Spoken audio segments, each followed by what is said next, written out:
Namaste, I am Renuka Diyar and I am working as an assistant professor in the Department of History, Government First Grade College, Tumkur.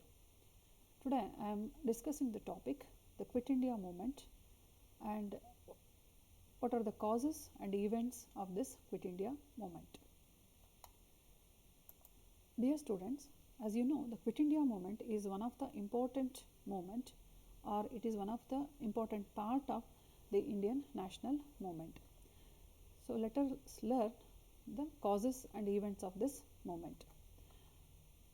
So what are the objective? What is the objective of this session is to make the students to aware about the causes and events of Quit India movement. ಅಂದರೆ ಭಾರತೀಯ ರಾಷ್ಟ್ರೀಯ ಚಳುವಳಿಯ ಕಾರಣಗಳನ್ನು ಮತ್ತು ಆ ಸಮಯದಲ್ಲಿ ನಡೆದಂಥ ಘಟನೆಗಳನ್ನು ತಿಳಿಸುವಂಥ ಉದ್ದೇಶ ಈ ಒಂದು ಅಧ್ಯಾಯದಲ್ಲಿ ನಾವು ನೋಡಬಹುದು. ಈ ಅಧ್ಯಾಯಕ್ಕೆ ಇರುವಂಥ ಉದ್ದೇಶ. ಹಾಗೆಯೇ what is the outcome? The students will be enabled to know the circumstances leading to the Quit India movement, resolution and nature of Quit India movement. ನೋಡಿ, ಈ ಒಂದು ಅಧ್ಯಾಯ ಅಥವಾ ಈ ಒಂದು ಸೆಷನ್ ಆದಮೇಲೆ ನೀವು ಕ್ವಿಟ್ ಇಂಡಿಯಾ ಮೂಮೆಂಟ್ಗೆ ಸಂಬಂಧಪಟ್ಟಂತೆ ಏನೆಲ್ಲ ಅಥವಾ ಕ್ವಿಟ್ ಇಂಡಿಯಾ ಮೂಮೆಂಟ್ ಒಂದು ಅದರ ಒಂದು ಸಹಜತೆ ಅಂತ ಹೇಳಿದ್ರೆ ಅದರ ರೀತಿ ನೀತಿಗಳನ್ನು ನೀವು ತಿಳ್ಕೊಳ್ಳೋದಕ್ಕೆ ಅರ್ಥ ಆಗುತ್ತೆ. ಜೊತೆಗೆ ಏನೆಲ್ಲ ಆ ಸಮಯದಲ್ಲಿ ಏನೆಲ್ಲ ನಿರ್ಧಾರಗಳು ಆಯಿತು, ಏನೆಲ್ಲ ಠರಾವುಗಳನ್ನು ಕಾಂಗ್ರೆಸ್ಸು ಕ್ವಿಟ್ ಇಂಡಿಯಾ ಸಮಯದಲ್ಲಿ ತನ್ನ ಠರಾವುಗಳನ್ನು ಅದು ಹೊರಡಿಸ್ತು ಅಂತ ಹೇಳಿ ನಾವು ನೋಡೋದಕ್ಕೂ ಸಾಧ್ಯ ಆಗುತ್ತೆ. So quit India movement. So what is the quit India movement? Actually, the Quit India movement was officially launched by Indian National Congress led by Mahatma Gandhi on 8th August 1942. This we have to remember. So when was the Quit India movement was launched? ಅಂತಂದಾಗ 1942 August 8ನೇ ತಾರೀಕು ಈ ಒಂದು quit India ಚಳುವಳಿಯನ್ನು ಗಾಂಧೀಜಿಯವರು ಘೋಷಣೆಯನ್ನು ಮಾಡ್ತಾರೆ. It is also known as August movement or August Kranti. ಇದನ್ನು August ಕ್ರಾಂತಿ ಅಂತಲೂ ಕರೀತಾರೆ ಅಥವಾ ಆಗಸ್ಟ್ನ ಚಳುವಳಿ ಅಂತಲೂ ಕರೀತಾರೆ. The quit India movement is the last great struggle of Congress to oust the imperialist. ಅಂದರೆ ಇಲ್ಲಿ this is the last struggle of Indians to get the freedom we can say. ನೋಡಿ, ಇದು ಲಾಸ್ಟ್ ತುಂಬ ದೊಡ್ಡ ಹೋರಾಟ, ಕೊನೆಯ ದೊಡ್ಡ ಹೋರಾಟ, ಕಾಂಗ್ರೆಸ್ನ ನೇತೃತ್ವದಲ್ಲಿ ನಡೆದಂಥ ಒಂದು ಬ್ರಿಟಿಷರ ವಿರುದ್ಧ ನಡೆದಂಥ ಒಂದು ದೊಡ್ಡ ಬ್ರಿಟಿಷರನ್ನು ಭಾರತದಿಂದ ಹೊರಗಡೆ ಓಡಿಸಬೇಕು ಅನ್ನೋ ಉದ್ದೇಶವನ್ನು ಇಟ್ಕೊಂಡು ನಡೆದಂಥ ಕೊನೆಯ ಹೋರಾಟ ಅಂತಲೂ ನಾವು ಇದನ್ನು ಕರಿಬೋದು. Then it was suppose to be a peaceful movement aimed at urging British to grant India independence. ಖಂಡಿತವಾಗ್ಲೂ ಇದು ಆರಂಭದಲ್ಲಿ ಒಂದು ಶಾಂತಿಯುತವಾಗಿರುವಂಥ ಚಳುವಳಿ ಅಂಥೇಳಿ ಕರೆಯೋದಕ್ಕೂ ಸಾಧ್ಯ ಆಗುತ್ತೆ. ಖಂಡಿತವಾಗ್ಲೂ ಅದರ ಉದ್ದೇಶ ಬ್ರಿಟಿಷರನ್ನು ಭಾರತದಿಂದ ಹೊರಗಡೆ ಕಳಿಸಬೇಕು ಅನ್ನೋ ಬಲವಾದಂಥ ಉದ್ದೇಶ ಇದೆ. ಭಾರತಕ್ಕೆ ಸ್ವತಂತ್ರವನ್ನು ತಂದುಕೊಡ್ಬೇಕು ಅನ್ನೋ ಉದ್ದೇಶನ ಅಲ್ಲಿ ಬಲವಾಗಿದೆ. Then what are the causes for the launch of quit India movement? ಯಾವ ಕಾರಣಗಳು ನಮಗಿಲ್ಲಿ ಕಾಣಿಸ್ತಾ ಇದೆ? ಕ್ವಿಟ್ ಇಂಡಿಯಾ ಅಥವಾ ಭಾರತ ಬಿಟ್ಟು ತೊಲಗಿ ಚಳುವಳಿ ಎಂಬ ಚಳುವಳಿಯನ್ನು ಘೋಷಣೆ ಮಾಡೋದಕ್ಕೆ ಕಾರಣಗಳೇನು ಅಂತ ಹೇಳಿದಾಗ, ನೋಡಿ, ಮೊದಲಿಗೆ the immediate cause for the movement was the collapse of Cripps mission. ಅಂದರೆ ತಕ್ಷಣದ ಕಾರಣ ಏನು ಅಂತ ಹೇಳಿದ್ರೆ, ನಾವು ಹಿಂದಿನ ಸೆಷನಲ್ಲಿ ನೋಡಿದ ಹಾಗೆ 1947ರಲ್ಲಿ ಏನು ಕ್ರಿಪ್ಸ್ ಆಯೋಗ ಭಾರತವನ್ನು ತಲುಪುತ್ತೆ, ಏನೆಲ್ಲ ಪ್ರಸ್ತಾವನೆಗಳನ್ನು ಅದು ಮಾಡಿತು, ಖಂಡಿತವಾಗ್ಲೂ ಅದನ್ನು ಕಾಂಗ್ರೆಸ್ ಆಗಲಿ ಅಥವಾ ಮುಸ್ಲಿಂ ಲೀಗ್ಲಾಗಲಿ ಅಥವಾ ಇತರೆ ಕೆಲವು ಪಕ್ಷಗಳು ಅದರ ಪ್ರಸ್ತಾವನೆಗಳನ್ನು ಒಪ್ಕೊಳ್ಳಿಲ್ಲ. ಸೊ ಹಾಗಾಗಿ ಈ ಒಂದು ಕ್ರಿಪ್ಸ್ ಆಯೋಗದ ಒಂದು ಫೇಲ್ಯೂರ್ ಏನಿದೆ, this is the reason for the immediate ಅಥವಾ this is the immediate cause for the movement ಅಂತ ನಾವು ಹೇಳ್ಬೋದು. ಅಂದರೆ ಭಾರತೀಯರ ಬೇಡಿಕೆಗಳನ್ನು ಕ್ರಿಪ್ಸ್ ಆಯೋಗ ಈಡೇರಿಸೋದಕ್ಕೆ ಅದು ವಿಫಲವಾಯಿತು ಅಂತ. Then British assumption of unconditional support, ನೋಡಿ, from India to British in second world war was not taken well by INC. ಅಂದರೆ ನೋಡಿ, ಇಲ್ಲಿ ಬ್ರಿಟಿಷರು ಎರಡನೇ ಮಹಾಯುದ್ಧದಲ್ಲಿ ಭಾರತೀಯರ ಸಹಾಯ ಬೇಕು, ಆದರೆ ಅದಕ್ಕೆ ಪರ್ಯಾಯವಾಗಿ ಅವರು ಭಾರತೀಯರಿಗೆ ಯಾವುದೇ ಸವಲತ್ತುಗಳನ್ನು ಅಥವಾ ಯಾವುದೇ ಬೇಡಿಕೆಗಳನ್ನು ಈಡೇರಿಸ್ದಲೇ ಅವರು ಎರಡನೇ ಮಹಾಯುದ್ಧದಲ್ಲಿ ಸಹಾಯವನ್ನು ಬೇಡಿದ್ದೇನಿತ್ತು, ಖಂಡಿತವಾಗ್ಲೂ ಅದು ಇಂಡಿಯನ್ ನ್ಯಾಷನಲ್ ಕಾಂಗ್ರೆಸ್ ಅದನ್ನು ಸುತಾರಾಮ್ ಒಪ್ಕೊಳ್ಳಿಲ್ಲ ಅಂತ ಹೇಳಿದಾಗ ಇದು ಒಂದು ಕಾರಣಗಳ ಸಾಲಿಗೆ ಸೇರಿಕೊಳ್ತಾ ಇದೆ. Then the demand for full independence gained popularity among the Indian masses. ಅಂದರೆ ಇಲ್ಲಿ ಈ ಹಂತಕ್ಕೆ 1942 ಬರೋಷ್ಟೊತ್ತಿಗೆ ನೋಡಿ, ಭಾರತ ರಾಷ್ಟ್ರೀಯ ಚಳುವಳಿಯ ಒಂದು ಚಳುವಳಿಯ ಒಂದು ಹುಟ್ಕೊಂಡಿದ್ದು ಎಲ್ಲಿಂದ ಅಂದರೆ 1885ರಲ್ಲೇ ಇಟ್ ಟುಕ್ ಇಟ್ಸ್ ಬರ್ತ್ ಅಂತ. But up to 1942 Indian National Congress ಆಗಲಿ ಅಥವಾ ರಾಷ್ಟ್ರೀಯ ಚಳುವಳಿಯಲ್ಲಿ ಭಾಗವಹಿಸಿದಂಥ ಇತರೆ ಪಕ್ಷಗಳಾಗಲಿ ಅವು ಭಾರತದ ವಿಷಯದಲ್ಲಿ ಅನೇಕ ಬೇಡಿಕೆಗಳನ್ನು ಇಟ್ಕೊಂಡು ಹೋರಾಟವನ್ನು ಮಾಡ್ತಾ ಇದ್ದಾವೆ. ಆದರೆ ಈ ಸಮಯದಲ್ಲಿ ಬೇಡಿಕೆ ಏನಿತ್ತು ಅಂತ ಹೇಳಿದರೆ ಫುಲ್ ಇಂಡಿಪೆಂಡೆನ್ಸ್, ನಮಗೆ ಸಂಪೂರ್ಣವಾಗಿರುವಂಥ ಸ್ವತಂತ್ರ ಬೇಕು ಅಂತ ಏನು ಕೇಳಿದ್ದಿತ್ತು ಅದು ಖಂಡಿತವಾಗ್ಲೂ ಅಲ್ಲಿ ದೊಡ್ಡ ಪ್ರಮಾಣದಲ್ಲಿ ಜನರ ಬೆಂಬಲವನ್ನು ಅದು ಪಡ್ಕೊಳ್ಳುತ್ತೆ. ಸೊ ದಿಸ್ ಪಾಪ್ಯುಲಾರಿಟಿ ಇದೆಯಲ್ಲ, this is one of the reason for the launch of quit India movement. ಅಂದರೆ ಆ ಬೇಡಿಕೆಯನ್ನು ಇಡಬೇಕು ಅಂತೇಳಿ ಏನು ಕಾಂಗ್ರೆಸ್ ಅಂದ್ಕೊಂಡಿರುತ್ತೆ ಅದಕ್ಕೆ ದೊಡ್ಡ ಪ್ರಮಾಣದಲ್ಲಿ ಏನಾಗುತ್ತೆ ಸಪೋರ್ಟ್ ಸಿಗುತ್ತೆ. ಹಾಗಾಗಿ ಈ ಕ್ವಿಟ್ ಇಂಡಿಯಾ ಚಳುವಳಿ, ಬ್ರಿಟಿಷರೇ ಭಾರತವನ್ನು ಬಿಟ್ಟು ತೊಲಗಿ ಚಳುವಳಿ ಏನಾಗುತ್ತೆ ಘೋಷಣೆ ಮಾಡೋದಕ್ಕೆ ಮತ್ತೊಂದು ಕಾರಣ ಆಗುತ್ತೆ. Then the economy was also in shatters as a result of second world war. ನೋಡಿ, ಭಾರತದ ಆರ್ಥಿಕ ಶೋಷಣೆ ಹೊಸದಲ್ಲ. ಹೆಚ್ಚು ಕಡಿಮೆ ನಮಗೆ ಬ್ರಿಟಿಷರು ಭಾರತವನ್ನು ತಮ್ಮ ಆಧಿಪತ್ಯಕ್ಕೆ ಒಳಪಡಿಸ್ಕೊಂಡಾಗಿಂದ ಇದುವರೆಗೆ ಆರ್ಥಿಕ ಶೋಷಣೆಯ ಪರಿಮಾಣ ಏನಿದೆ ಅದು ಬೆಳೀತಾನೇ ಇದೆ. ಸೊ ಹಾಗಾಗಿ this economy was also in shatters as a result of second world war. ಅಂದರೆ ಅದ್ರ ಜೊತೆಗೆ ಎರಡನೇ ಮಹಾಯುದ್ಧ ಪ್ರಾರಂಭ ಆದಾಗ ಆ ಎರಡನೇ ಮಹಾಯುದ್ಧಕ್ಕೆ ಬೇಕಾಗಿರುವಂಥ ಎಲ್ಲ ಸಂಪನ್ಮೂಲಗಳನ್ನು ಒದಗಿಸೋದ್ರಲ್ಲಿ ಭಾರತ ಸಾಕಷ್ಟು ದೊಡ್ಡ ಪ್ರಮಾಣದಲ್ಲಿ ಆರ್ಥಿಕ ಶೋಷಣೆಗೆ ಒಳಗಾಗುತ್ತೆ. ಸೊ ಹಿಂದೆನೂ ಅದು ಆರ್ಥಿಕ ಶೋಷಣೆಗೆ ಒಳಗಾಗಿದೆ. ಅದರ ಜೊತೆಗೆ ಎರಡನೇ ಮಹಾಯುದ್ಧದ ಸಮಯದಲ್ಲಿ ಸೈನಿಕ ರೂಪದಲ್ಲಿ ಭಾರತೀಯರು ಅವ್ರು ಬಳಸ್ಕೊಳ್ತಾ ಇದ್ದಾರೆ, ಶಸ್ತ್ರಾಸ್ತ್ರಗಳನ್ನು ಭಾರತದ ಸಂಪನ್ಮೂಲಗಳಿಂದ ಬಳಸ್ಕೊಳ್ತಾ ಇದ್ದಾರೆ ಅಂತ ಹೇಳಿದಾಗ, ಭಾರತದ ಆಹಾರ ಸಾಮಗ್ರಿಗಳನ್ನು ಅವ್ರು ಬಳಸ್ಕೊಳ್ತಾ ಇದ್ದಾರೆ ಅಂತ ಹೇಳಿದಾಗ ಖಂಡಿತವಾಗ್ಲೂ ಅದು ದೊಡ್ಡ ಪ್ರಮಾಣದ ಆರ್ಥಿಕ ವಲಯದಲ್ಲಿ ತಂದಂಥ ನಷ್ಟವಾಗಿರುತ್ತೆ. ಅಂದರೆ ಆರ್ಥಿಕ ಶೋಷಣೆ ಅದಾಗಿರುತ್ತೆ, ಭಾರತವನ್ನು ಆರ್ಥಿಕವಾಗಿ ಒಂದು ರೀತಿ ಕ್ಷೀಣ ಸ್ಥಿತಿಗೆ ತಂದಂಥ ಒಂದು ಸಮಯ ಅದಾಗಿರುತ್ತೆ. ಹಾಗಾಗಿ this is also one of the reason for the launch of quit India movements. ಅಂದರೆ the leaders were against to this ಇಂಥ ಒಂದು ಆರ್ಥಿಕ ಶೋಷಣೆ ವಿರುದ್ಧ ಲೀಡರ್ಸು ಖಂಡಿತವಾಗ್ಲೂ ಸಿಡಿದೆದ್ರು ಅಂದಾಗ ಇದು ಏನಾಗುತ್ತೆ reason for the launch of quit India moment.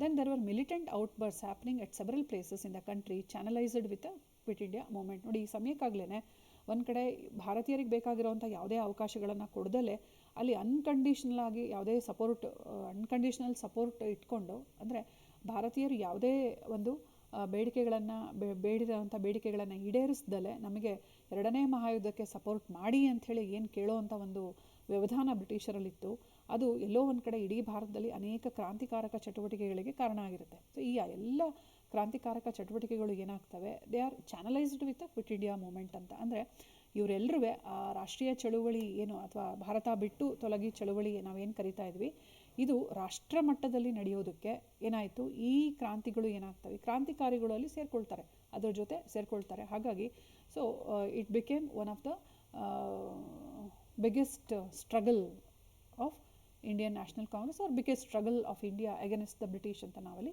ಹೇಳೋದಕ್ಕೆ ಸಾಧ್ಯ ಆಗುತ್ತೆ. ದೆನ್ ರೆಸೊಲ್ಯೂಷನ್ ಪ್ರಾವಿಷನ್ಸ್ ಅಂದರೆ ಏನೆಲ್ಲ ಘೋಷಣೆಗಳು, ಏನೆಲ್ಲ ಠರಾವು ಆ ಸಮಯದಲ್ಲಿ ಠರಾವುಗಳು ಮತ್ತು ಪ್ರಸ್ತಾವನೆಗಳನ್ನು ನಾವಲ್ಲಿ ನೋಡೋದಕ್ಕೆ ಸಾಧ್ಯ ಆಯಿತು ಕ್ವಿಟ್ ಇಂಡಿಯಾ ಚಳುವಳಿಗೆ ಸಂಬಂಧಪಟ್ಟಂತೆ ಅಂದಾಗ, the quit India resolution was passed by Congress working committee on 8th August 1942 in Bombay.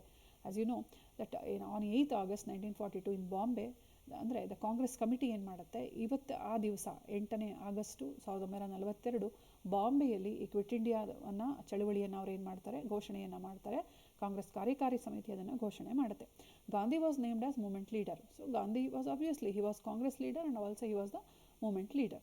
Then resolution stated the provision of movement as an immediate end of British rule in India. ಅಂದರೆ ಆ ಠರಾವು ಹೇಗಿರುತ್ತೆ ಅಂತ ಹೇಳಿದ್ರೆ, ಆದಷ್ಟು ಬೇಗ ಭಾರತದಲ್ಲಿ ಬ್ರಿಟಿಷರ ಆಳ್ವಿಕೆಯನ್ನು ಕೊನೆಗೊಳಿಸಬೇಕು ಅನ್ನೋ ಒಂದು ಘೋಷಣೆ ಅಲ್ಲಿರುತ್ತೆ. Then formation of provisional government of India after British withdrawal.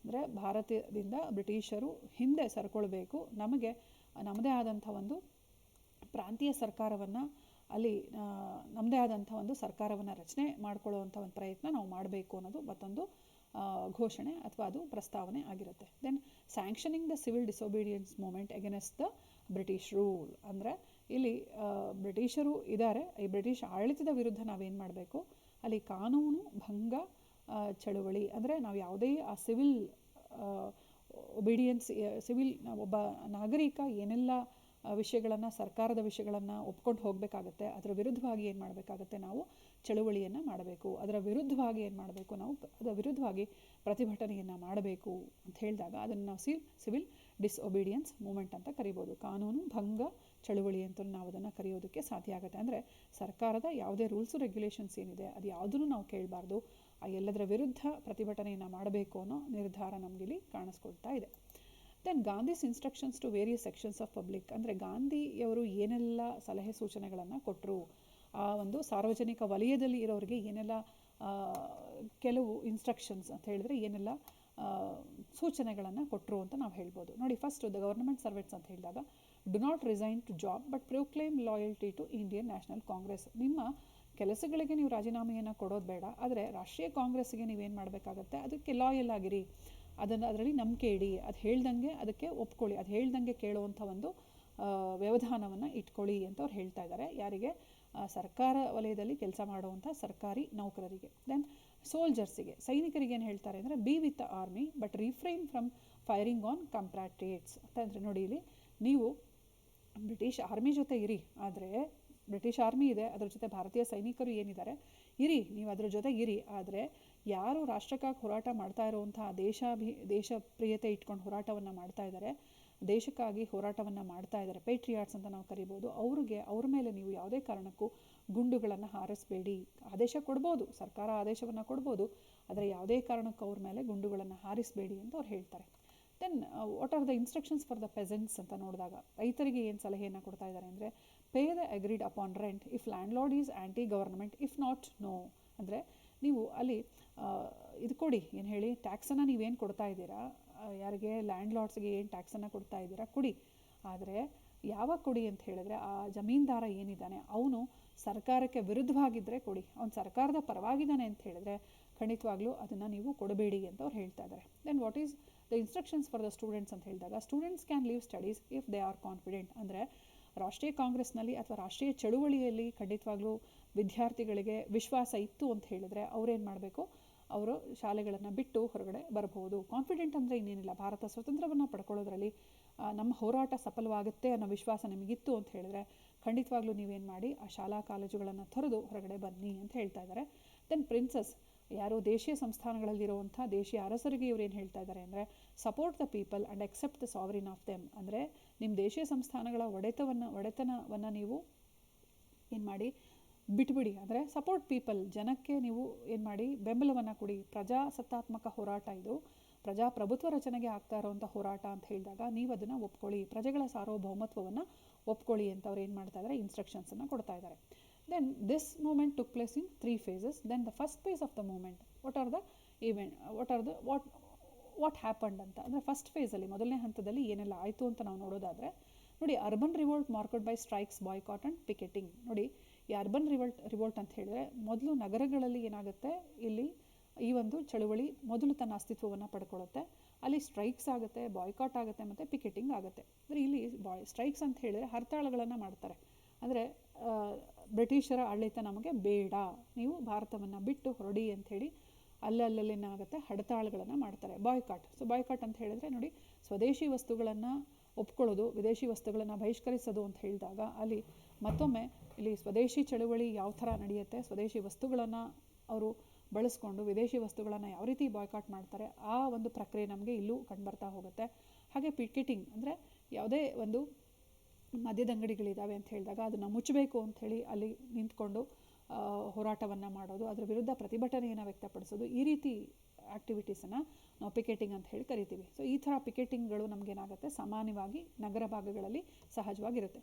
Then demonstrations all over the country, ಅಂದರೆ ಇದ್ರ ಬಗ್ಗೆ, ಕ್ವಿಟ್ ಇಂಡಿಯಾ ಚಳುವಳಿ ಬಗ್ಗೆ, ಭಾರತ ಸ್ವತಂತ್ರವನ್ನು ಪಡ್ಕೊಳ್ಬೇಕು ಅನ್ನೋ ವಿಷಯದ ಬಗ್ಗೆ ಅಲ್ಲಲ್ಲಿ ಏನಾಗುತ್ತೆ ಅಂತ ಹೇಳಿದ್ರೆ ಡೆಮಾನ್ಸ್ಟ್ರೇಟ್ ಮಾಡ್ತಾ ಹೋಗ್ತಾರೆ. ಅಂದರೆ ನಾಯಕರ ರೂಪದಲ್ಲಿ ಸಣ್ಣ ಪುಟ್ಟ ನಾಯಕರೆಲ್ಲ ಏನಿದ್ದಾರೆ ಆ ಗುಂಪುಗಳಿಗೆ ಅದ್ರ ಬಗ್ಗೆ ಒಂದಷ್ಟು ಮಾಹಿತಿಯನ್ನು ಕೊಡುವಂಥ ಪ್ರಯತ್ನಗಳನ್ನು ಮಾಡ್ತಾ ಹೋಗ್ತಾರೆ. Then workers provided support by not working in the factories. ನೋಡಿ, ಕಾರ್ಮಿಕರು ನಮಗೆ ತುಂಬ ಮುಖ್ಯ ಆಗ್ತಾರೆ.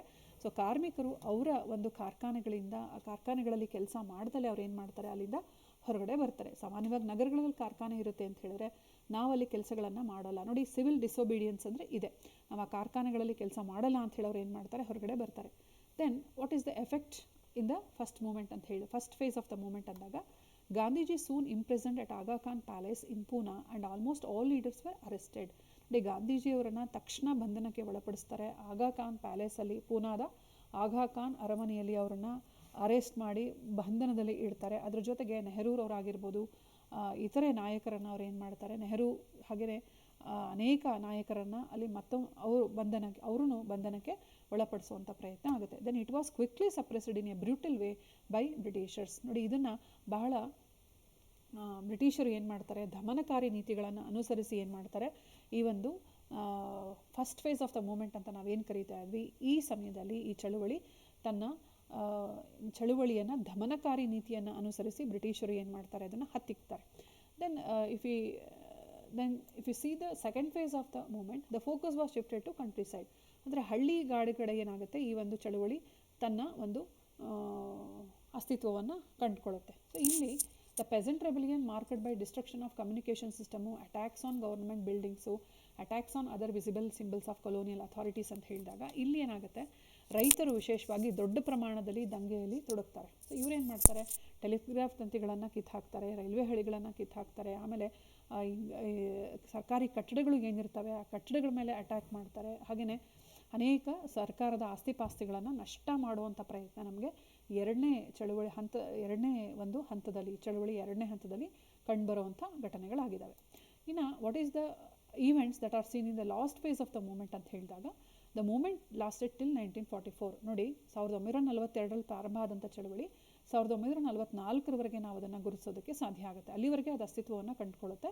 Spontaneous violence at some places. ನೋಡಿ, ಕೆಲವು ಕಡೆ ಏನಾಗುತ್ತೆ, ಕೆಲವು ಅಹಿತಕರ ಘಟನೆಗಳು, ಹಿಂಸಾತ್ಮಕ ಘಟನೆಗಳು ಅಲ್ಲಿ ನಡೆಯುತ್ತೆ. ಅಂದರೆ ಬೆಂಕಿ ಹಚ್ಚೋದಾಗಿರ್ಬೋದು, ಹಾಗೆ ಆಸ್ತಿಪಾಸ್ತಿ ನಷ್ಟ ಮಾಡೋದಾಗಿರ್ಬೋದು, ಇವೆಲ್ಲ ನಮಗಲ್ಲಿ ಸಹಜವಾಗಿ ಕಾಣಿಸ್ಕೊಳ್ತಾ ಹೋಗುತ್ತೆ. Then witnessed the formation of parallel governments in some places. ನೋಡಿ, ಕೆಲವು ಕಡೆ ಪ್ಯಾರಲಲ್ ಗೌರ್ಮೆಂಟನ್ನು ಅಲ್ಲಿ ಸೆಟ್ ಮಾಡ್ಕೊಳ್ತಾರೆ. ಪ್ಯಾರಲಲ್ ಅಂತ ಹೇಳಿದ್ರೆ ಇನ್ನೇನಿಲ್ಲ, ಅಲ್ಲಿ ಅವ್ರದ್ದೇ ಆದಂಥ ಸ್ವತಂತ್ರ ಸರ್ಕಾರವನ್ನು ರಚನೆ ಮಾಡ್ಕೊಳ್ಳುವಂಥ ಪ್ರಯತ್ನ ಆಗುತ್ತೆ. ಕೆಲವು ಸ್ಥಳಗಳನ್ನು ನಾವು ನೋಡೋದಾದರೆ ಬಲ್ಲಿಯ, ತಾಮ್ಲುಕಂಡ್ ಎಕ್ಸೆಟ್ರಾ. ಅಲ್ಲಿ ಈವನ್ ಕರ್ನಾಟಕದ ಈಸೂರು ಸಹ ಇದರಲ್ಲಿ ಒಂದು. ಅಂದರೆ ಕರ್ನಾಟಕದಲ್ಲಿ ಕುಗ್ರಾಮ ಅದು ಈಸೂರು, ಶಿಕಾರಿಪುರ ತಾಲೂಕಲ್ಲಿ ಬರುವಂಥ ಒಂದು ಸಣ್ಣ ಗ್ರಾಮ. ಇಲ್ಲೂ ಅಷ್ಟೇ ಈ ಒಂದು ಚಳುವಳಿ ತನ್ನ ಒಂದು ಮಹತ್ ಸ್ವರೂಪವನ್ನು ಪಡ್ಕೊಳ್ಳುತ್ತೆ. ಅಲ್ಲಿಯ ಜನ ಅಲ್ಲಿರುವಂಥ ಬ್ರಿಟಿಷ್ ಅಧಿಕಾರಿಗಳ ವಿರುದ್ಧವಾಗಿ ಸಿಡಿದೇಳ್ತಾರೆ. ಅವರು ತಮ್ಮದೇ ಆದಂಥ ಒಂದು ಸ್ವತಂತ್ರ ಸರ್ಕಾರವನ್ನು ಘೋಷಿಸಿಕೊಂಡು ಸ್ವತಂತ್ರವನ್ನು ಘೋಷಿಸಿಕೊಂಡು ಸ್ವತಂತ್ರ ಸರ್ಕಾರವನ್ನು ಅವ್ರು ಏನು ಮಾಡ್ತಾರೆ, ಅಲ್ಲಿ ರಚನೆ ಮಾಡ್ಕೊಳ್ತಾರೆ. ಅಂದರೆ ಈ ಥರ ಪ್ಯಾರಲಲ್ ಗೌರ್ಮೆಂಟನ್ನು ನಾವು ಅನೇಕ ಸ್ಥಳಗಳಲ್ಲಿ ಆ ಸಮಯದಲ್ಲಿ ನೋಡೋದಕ್ಕೆ ಸಾಧ್ಯವೂ ಆಗುತ್ತೆ. Then the chief areas of the movements were UP, Bihar, Maharashtra, Midnapur and Karnataka. ನೋಡಿ, ಉತ್ತರ ಪ್ರದೇಶ, ಬಿಹಾರ, ಇಡೀ ಭಾರತದಲ್ಲಿ ಎಲ್ಲೆಲ್ಲಿ ನಾವು ಚಳುವಳಿಯನ್ನು ಸ್ವಲ್ಪ ದೊಡ್ಡ ರೂಪದಲ್ಲಿ ನೋಡೋದಕ್ಕೆ ಸಾಧ್ಯ ಆಯಿತು ಅಂತ ಹೇಳಿದ್ರೆ ಉತ್ತರ ಪ್ರದೇಶ, ಬಿಹಾರ, ಮಹಾರಾಷ್ಟ್ರ, ಮಿಡ್ನಾಪುರ ಮತ್ತು ಕರ್ನಾಟಕ. ನಾನು ಹಿಂದೆ ಹೇಳಿದಾಗೆ ಕರ್ನಾಟಕದ ಈಸೂರು ನಾವು ತುಂಬ ಗಮನಿಸುವಂಥ ಸ್ಥಳ. ಅದು ಇತಿಹಾಸದಲ್ಲಿ ಈಸೂರು ದುರಂತ ಅಂಥೇಳಿ ನಾವು ಅದನ್ನು ಕರಿತೀವಿ. ಅಲ್ಲಿ ಕೆಲವು ಸಾರ್ವಜನಿಕರ ಹತ್ಯೆಗೆ ಅಲ್ಲಿ ಬ್ರಿಟಿಷರು ಕಾರಣ ಆದರು ಅನ್ನೋದು ನಾವಲ್ಲಿ ಗಮನಿಸಬೇಕಾಗತ್ತೆ. ಅಂದರೆ the violence took some places ಅಂತ ಹೇಳಿದಾಗ ಅಫ್ಕೋರ್ಸ್ ಈಸೂರು ಸಹ ಅದರಲ್ಲಿ ಒಂದು ಅನ್ನೋದು ನಾವಲ್ಲಿ ನೋಡಬೇಕಾಗತ್ತೆ. ಇನ್ನು quit India movement not supported by. ಅಂದರೆ ಕ್ವಿಟ್ ಇಂಡಿಯಾ ಮೂಮೆಂಟು ಯಾರಿಂದ ಸಪೋರ್ಟ್ ಆಯಿತು, ಯಾರಿಂದ ಸಪೋರ್ಟ್ ಆಗಲಿಲ್ಲ ಅಂತ ನಾವು ನೋಡೋದಾದರೆ, ಈಗ ಫಸ್ಟು ಯಾರಿಂದ ಸಪೋರ್ಟ್ ಆಗಲಿಲ್ಲ, ಯಾರು ಅದಕ್ಕೆ ಸಪೋರ್ಟ್ ಮಾಡಲಿಲ್ಲ ಅಂದರೆ ಹಿಂದೂ ಮಹಾಸಭಾ ಇದಕ್ಕೆ ಸಪೋರ್ಟ್ ಮಾಡಲ್ಲ. ಈವನ್ ಕಮ್ಯುನಿಸ್ಟ್ ಪಾರ್ಟಿ ಆಫ್ ಇಂಡಿಯಾನೂ ಸಪೋರ್ಟ್ ಮಾಡಲಿಲ್ಲ. ಜಿನ್ನಾ ಮತ್ತು Muslim league, bureaucracy, princely states, ನೋಡಿ ಇವರು ಯಾರೂ ಅದಕ್ಕೆ ಸಪೋರ್ಟನ್ನು ಮಾಡಲಿಲ್ಲ. ಇದು ನಾವಲ್ಲಿ ತುಂಬ ಗಮನಿಸುವಂಥ ವಿಚಾರ. ಇನ್ನು SC ಬೋಸ್ ಇನ್ನು ಯಾರ್ಯಾರು ಸಪೋರ್ಟ್ ಮಾಡಲಿಲ್ಲ ಅಂತ ಹೇಳಿದಾಗ ಅಲ್ಲಿ SC Bose organised ANA and Azad Hind government from outside the country. ನೋಡಿ, ಸುಭಾಷ್ ಚಂದ್ರ ಬೋಸು ಈ ಥರ ನಾವು ಅಹಿಂಸಾತ್ಮಕ ರೂಪದಲ್ಲಿ ಹೋರಾಟ ಮಾಡಿದ್ರೆ ನಾವು ಯಾವುದೇ ಸ್ವತಂತ್ರವನ್ನು ಪಡ್ಕೊಳ್ಳೋದಕ್ಕೆ ಸಾಧ್ಯ ಇಲ್ಲ ಅನ್ನೋ ಅಭಿಪ್ರಾಯ ಅವ್ರಿಗೆ ಇದ್ದಿದ್ದರಿಂದ ಅವರು ಈ ಚಳುವಳಿಯನ್ನು ಏನು ಮಾಡ್ತಾರೆ, ಖಡಾಖಂಡಿತವಾಗಿ ಅದನ್ನು ವಿರೋಧಿಸ್ತಾರೆ. ದೆನ್ C ರಾಜಗೋಪಾಲಾಚಾರಿ, ಮೌಲಾನಾ ಅಬುಲ್ ಕಲಾಂ ಆಜಾದ್ ಆಗಿರ್ಬೋದು, ಅಂಬೇಡ್ಕರ್ ಆಗಿರ್ಬೋದು, they all parted away from the government. ಇಂಥ ಒಂದು ಹೋರಾಟಗಳಿಂದ ನಾವು ಯಾವುದೂ ಸಾಧನೆ ಮಾಡೋದಕ್ಕೆ ಸಾಧ್ಯ ಇಲ್ಲ ಅನ್ನೋ ಅಭಿಪ್ರಾಯ ಇವ್ರುಗಳದ್ದಾಗಿರುತ್ತೆ. Then underground activities by leaders like Ram Manohar Lohia, JP Narayana, Jayaprakash Narayan, Aruna Asaf Ali and Sucheta Kripalani. ನೋಡಿ, 1942ರಲ್ಲಿ ಈ ಒಂದು ಚಳುವಳಿಯನ್ನು ಪ್ರಾರಂಭ ಮಾಡ್ತಿದ್ದ ಹಾಗೆಯೇ ಅದರ ನೆಕ್ಸ್ಟ್ ಡೇನೇ ಅನೇಕ ಪ್ರಮುಖ ನಾಯಕರನ್ನು ಬಂಧನಕ್ಕೆ ಒಳಪಡಿಸ್ತಾರೆ. ಆದರೂ 1944ರವರೆಗೆ ಈ ಚಳುವಳಿ ತನ್ನ ಒಂದು ಮುಂದುವರಿಕೆಯನ್ನು ಕಂಡುಕೊಳ್ತು ಅಂತ ಹೇಳಿದ್ರೆ ಅಲ್ಲಿ ಕೆಲವು ಭೂಗತ ಚಟುವಟಿಕೆಗಳ ಮೂಲಕ ಅದು ಮುಂದುವರಿತಾ ಹೋಗುತ್ತೆ. ಆ ಭೂಗತ ಚಟುವಟಿಕೆಗಳಲ್ಲಿ ತೊಡಗಿದಂಥ ಕೆಲವು ನಾಯಕರು ಅಂತ ಹೇಳಿದಾಗ ಇವ್ರುಗಳು ಅಂತ ನಾವು ಹೇಳ್ಬೋದು. ರಾಮ್ ಮನೋಹರ್ ಲೋಹಿಯಾ, ಜಯಪ್ರಕಾಶ್ ನಾರಾಯಣ್, ಅರುಣಾ ಅಸಫ್ ಅಲಿ, ಹಾಗೆಯೇ ಸುಚೇತಾ ಕೃಪ್ಲಾನಿ. ಸೊ ಇವರಿಂದನೂ ಇನ್ನೂ 2 ವರ್ಷ ಅದೇನಾಗುತ್ತೆ ಆ ಚಳುವಳಿ ಮುಂದುವರಿಯೋದನ್ನು ನಾವಲ್ಲಿ ಗಮನಿಸ್ಬೋದು. ಇನ್ನು women took active part active part in the movement. ನೋಡಿ ಇಲ್ಲಿ ನಾವು ತುಂಬ ಗಮನಿಸುವಂಥ ವಿಚಾರ, ಹೆಣ್ಮಕ್ಳು ವಿಶೇಷವಾಗಿ ಇಲ್ಲಿ ಈ ಒಂದು ಚಳುವಳಿಯಲ್ಲಿ ಏನು ಮಾಡ್ತಾರೆ, ಆ್ಯಕ್ಟಿವ್ ಆಗಿ ಅವರು ಪಾರ್ಟಿಸಿಪೇಟ್ ಮಾಡ್ತಾರೆ. ಒಂದು ಕಡೆ ರೈತರು ತುಂಬ ಆ್ಯಕ್ಟಿವ್ ಆಗಿ ಪಾರ್ಟಿಸಿಪೇಟ್ ಮಾಡ್ತಾರೆ, ಹಾಗೆಯೇ ಮಹಿಳೆಯರು ವಿಶೇಷವಾಗಿ ಅಲ್ಲಿ ಪಾರ್ಟಿಸಿಪೇಟ್ ಮಾಡ್ತಾರೆ. Then Usha Mehta and other female leaders help to set underground radio station. ಈ ಸಮಯದಲ್ಲಿ Usha Mehta and other female leaders helped to set underground radio station ಅಂತ ಹೇಳಿದ್ರೆ ಅಲ್ಲಿ ರೇಡಿಯೋ ಸ್ಟೇಷನ್ಗಳನ್ನು ಮಾಡಿಕೊಂಡು ಒಂದು ಕಡೆಯಿಂದ ಇನ್ನೊಂದು ಕಡೆಗೆ ಮಾಹಿತಿ ಹೋಗೋದಕ್ಕೆ ಅವ್ರು ಏನು ಮಾಡ್ತಾರೆ, ಅವಕಾಶವನ್ನು ಮಾಡಿಕೊಡ್ತಾರೆ. ಹಾಗೆಯೇ ನಾವು ಕೆಲವು ರೆಫರೆನ್ಸನ್ನು ನೋಡೋದಾದರೆ ಇಷ್ಟು ರೆಫರೆನ್ಸ್ಗಳನ್ನು ನಾವಲ್ಲಿ ನೋಡೋದಕ್ಕೆ ಅವಕಾಶ ಆಗುತ್ತೆ. ಅದ್ರ ಜೊತೆಗೆ